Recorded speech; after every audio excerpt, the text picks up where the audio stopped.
Eric Robson again for a journey around our region, out of town, Thursday at 7:30 on ITV.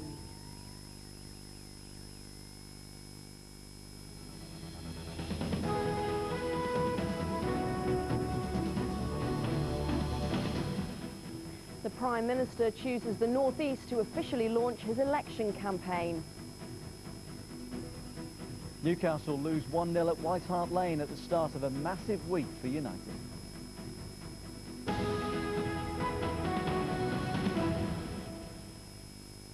Hello and a warm welcome to Sunday's North East Tonight. In a moment I'll be bringing you the day's news. Then we've got all the weekend sports with action from Tottenham against Newcastle this afternoon.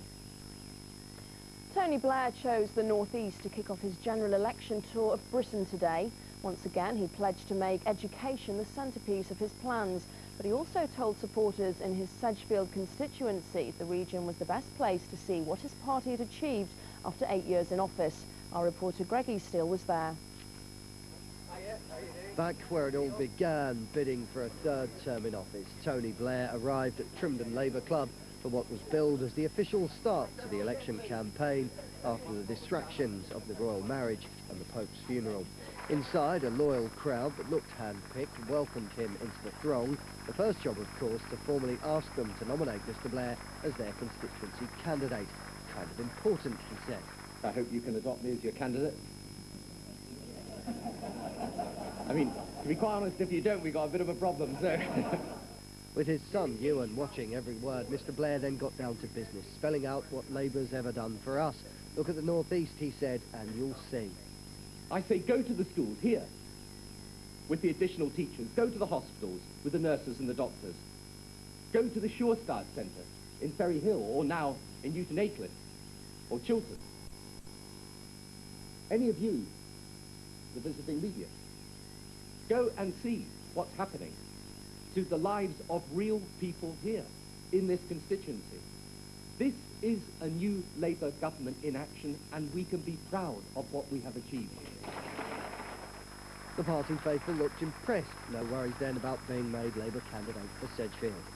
Tony Blair will always be the hometown hero around here, the local MP that went all the way to the top of the political tree. But the key question as he faces arguably his toughest general election fight for the keys to number 10 yet is whether it'll still be all smiles on election night when he returns here as expected to see the results come in. Greg Eastill, North East Tonight, Trimdon Labour Club. Up to 80 people have been evacuated from their homes and 2 people taken to hospital after a huge explosion. One house in Shilbottle in Northumberland was completely destroyed and 2 other properties declared unsafe when the blast ripped through a new housing estate. Tonight, residents say they reported a gas leak more than 12 hours before the explosion. The devastating effects of a suspected gas explosion. A whole house destroyed within a matter of seconds. It was 9 o'clock this morning when a blast ripped through the sleepy village of Shilbottle in Northumberland, a rude awakening for residents. There's a massive noise explosion. First thoughts were perhaps an aeroplane had crashed. There was a loud bang. I looked out the window, I saw debris blowing in the air, roof insulation, roof tiles, bits of plastic. The couple living at the property on Farrier's Rise were inside when the blast brought down the house. A woman is believed to have been trapped in the kitchen for an hour. Her husband managed to free himself and escape onto the street. They were taken to Wansbeck District Hospital, but later transferred to the burns unit at the RVI in Newcastle. Residents here on Farrier's Rise reported a gas leak at 2 o'clock yesterday afternoon. The supplier's Transco arrived at 6 and started drilling holes to try and release the gas. Locals say engineers reported a 70% reading on their meters. They then left, declaring the area safe. Just over 12 hours later, this house was reduced to rubble. There has been an explosion of the property. At the moment we have Transco here investigating where the source of the explosion came from, whether it was from the town's mains or whether it was from the service mains, but it appears that there's been some form of gas explosion. A 100-metre exclusion zone was installed around the property, and residents living nearby evacuated to a village social club. The 2 adjacent houses have been condemned as uninhabitable, and the occupants rehoused whilst the damage is assessed. Police say the gas is now under control and all but 6 homes are reoccupied. But officers will remain on site for the next 24 hours. Tiffany Royce, North East Tonight, Shilbottle. Detectives are investigating the discovery of a woman's body at Britain's biggest army base. She was found yesterday afternoon in a stream which runs through the centre of Catterick Garrison in North Yorkshire. The post-mortem has not determined how she died, but police say there are no initial signs she'd been assaulted. She's believed to be a 33-year-old local woman. Forensic experts are trying to piece together her final hours. Caving experts and other volunteers are searching for the body of a young girl swept out to sea exactly a month ago. Kim Barrett and her 2 children, Luke and Amy Greenwood, were dragged into the sea by a huge wave at Scarborough's North Bay. The bodies of Kim and Luke were recovered, but 13-year-old Amy has never been found. School children are learning about the dangers of playing on railway lines just weeks after a tragedy in which 2 teenagers were killed on the main East Coast route. Stuart Adams and Lee Mullis died on Good Friday when they were hit by a train. The pair had been seen on the track just before the incident, which happened near the Five Arches Bridge in Darlington. Next week, 1,300 school children from East Durham will attend a safety workshop organised by police and other agencies. Now here's Ian with all the weekend sport. Thanks, Sarah. Not a great weekend. 1 draw and 4 defeats for our football teams. Newcastle were at Tottenham this afternoon. United had beaten them in the FA Cup quarter-final, but Spurs took their revenge at White Hart Lane. Newcastle were without last week's red card trio of Stephen Taylor, Kieran Dyer and Lee Bowyer. United should have taken the lead though against Spurs. Shola Amiobi's downwards header bounced clear of the crossbar. Instead, Newcastle gifted Tottenham the opening goal.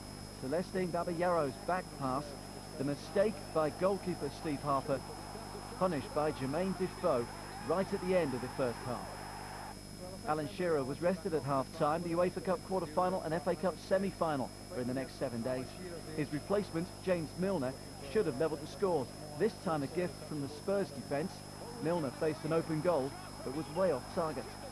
Newcastle have lost every Premiership match in which they've conceded the opening goal. This was no exception. Freddie Canute was one of many to test the United rearguard. Robbie Keane came on for Spurs. He's a reported target for Newcastle in the summer. It finished 1-0. Tottenham move above Middlesbrough. Newcastle stay in the bottom half. It's Sporting Club in Lisbon next, then Man United at Cardiff. Middlesbrough manager Steve McLaren saw his side outgunned yet again by Arsenal yesterday. McLaren has never taken a point off the Gunners since he arrived at the Riverside. Borough's luck was definitely out, so was goalkeeper Mark Schwarzer. Injured in the warm-up, this was a daunting day for Brad Jones against Arsenal. Steve McLaren said it was as close as he's come against the Gunners. Doriver couldn't have gone closer to opening the scoring, denied by the angle of the woodwork. He's never scored in the Premiership. Arsenal's Robert Pires hadn't since Boxing Day, but his first of the year came via a lucky ricochet, a significant goal for the Gunners. We scored our 100th goal of the season today, so I think we are the only ones who have done that. Middlesbrough might have earned a point, but Jimmy Floyd Hasselbank wasn't on top form. It should have been 1-1. His one-on-one was the best chance of the game. We keep working like that. We keep performing like that. We've got 6 games to go. You know, luck will turn our way. Sunderland have won 8 games in a row, and they could have gone 8 points clear, but they slipped up against Reading at the Stadium of Light. Sunderland had every chance of extending their lead at the top of the Championship, and they had just about every chance in the first half. Carl Robinson's deflected volley, then a great move involving Lawrence, Stewart and Archer, before Dean Whitehead was denied by Marcus Hahnemann. Reading's goalkeeper kept them in the game, but Sunderland had to change theirs. Myra was injured, so Michael Ingham made his first league appearance. The Black Cats were still the better side, and Julio Archer finally found a way through. He headed home Marcus Stewart's cross, 1-0. Surely this would make it 9 wins out of 9. But a famous ex-Newcastle number 9 came off the bench for Reading. Les Ferdinand triggered an amazing turnaround. His strike partner Dave Kitson bustled his way through to put Reading back on level terms. 6 minutes later, they were in front. Jeff Whitley was stretching to reach Steve Sidwell. He stopped him inside the box. Penalty. Ingham went the right way, but Kitson converted the kick for a 2-1 win on a good day for the Royals. Some Sunderland fans left early. The Championship race is going right to the end. I know when the players go home, they'll be disappointed with the defeat today and all week long until we can play again. But they'll look back and think, what a great run it's been. We've got to get back on it and start again. I'm sure Ipswich and Wigan and all the others would be happy to be in our position. As disappointed, as unhappy we are today, we've had a great run and we just need to start it again. Darlington also took the lead but ended up losing in League 2. Hartlepool picked up 1 point in League 1. Hartlepool have 4 games left to seal their place in the playoff lottery. Lady Luck was against them at Colchester. Hugh Robertson's free kick hit the bar and the post. Colchester's stripes survived and then took a first-half lead. Gavin Johnson's shot took a deflection for 1-0, but it finished level at Layer Road, thanks to Thomas Butler's second goal of the week. It was a speculative cross shot. It accumulated 1 point. Pools are 5th, and they're at home to 4th place Sheffield Wednesday on Friday. Cambridge United are struggling to survive. They've got financial problems and an unpopular owner. Darlington have been there, done that. The Quakers empathised, but they didn't sympathise, and Clyde Vineyard gave them the lead. Cambridge are rock bottom of the Football League. Surely Darlington would wrap up 3 away points and consolidate their own place in the playoff zone. United, though, were up for the fight, battling for their very future. Ewan Roberts had them level before the break. Darlington had the chance to regain the lead before half-time. Craig Russell's diving header deserved to find the right side of the post, but came back off it. And the Quakers paid the price by conceding 2 goals to concede the points. Andy Duncan made it 2-1 just 3 minutes after the break. And substitute John Turner broke away to wrap things up. A 3-1 defeat at the bottom club. With players out of contract in the summer, David Hodgson will expect a lot better before offering them new deals.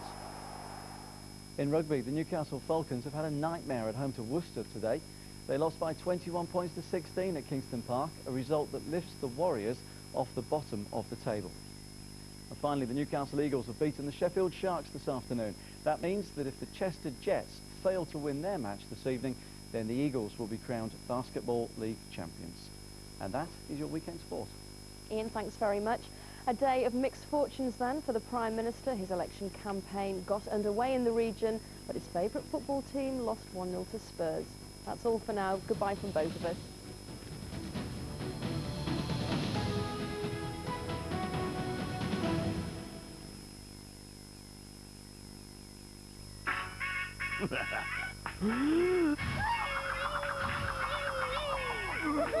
Time Tees weather with BMIBaby.com. Hello and good evening. Some nice sunny spells to round off this evening, and tomorrow should be mild once again with more sunshine on the cards. Things are changing though. By midweek we will see winds moving around to a cold northerly direction. Low pressure will dominate and showers will push in across the region. With the cold winds, these showers could turn wintry up on higher ground. Take a look at the temperature contour sequence over the next few days or so. Today, tomorrow, temperatures nice and warm, above average for the time of year. We lose those warmer hues by midweek, and towards Thursday, Friday, it will be a lot chillier across the region with the threat of perhaps 1 or 2 wintry showers. Tomorrow at least, high pressure still dominates. It should be largely dry with some sunshine around the region. Very different on Thursday, by which time we've got cold northerly winds, making things feel chillier, and low pressure unsettling things, allowing fronts to push in, bringing spells of showery rain. Overnight tonight, lengthy clear spells. It should be largely dry. Temperatures down to 6 Celsius and winds a moderate westerly. The sun rises tomorrow morning at 13 minutes past 6 and sets tomorrow evening at 3 minutes past 8. For tomorrow then, I'd like to be able to say it's a dry day with sunny spells, and into the afternoon it's going to feel quite pleasant. Temperatures to 16 Celsius, 61 Fahrenheit, and those winds are moderate southwesterly. Enjoy the rest of your evening. Bye-bye. Time Tees weather with BMIBaby.com, the airline with tiny fares.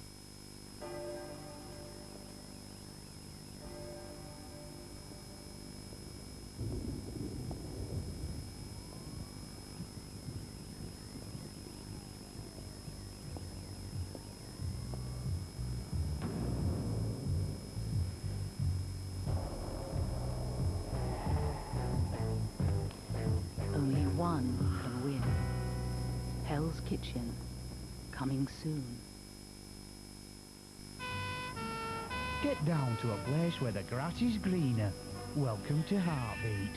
Tonight at 8, ITV1.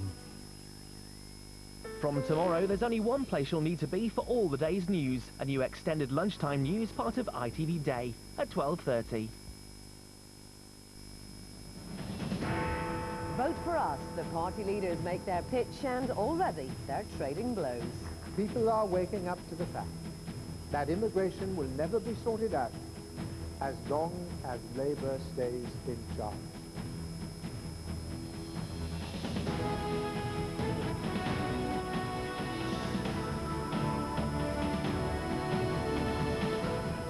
Michael Howard tries to seize the agenda on immigration as the election battle proper finally gets underway. Also tonight, honeymooners, the Prince and Duchess greet the crowds at their Scottish retreat. On the brink, Mideast peace in jeopardy as militants battle with police. And biting back, Tiger Woods provides a masterclass.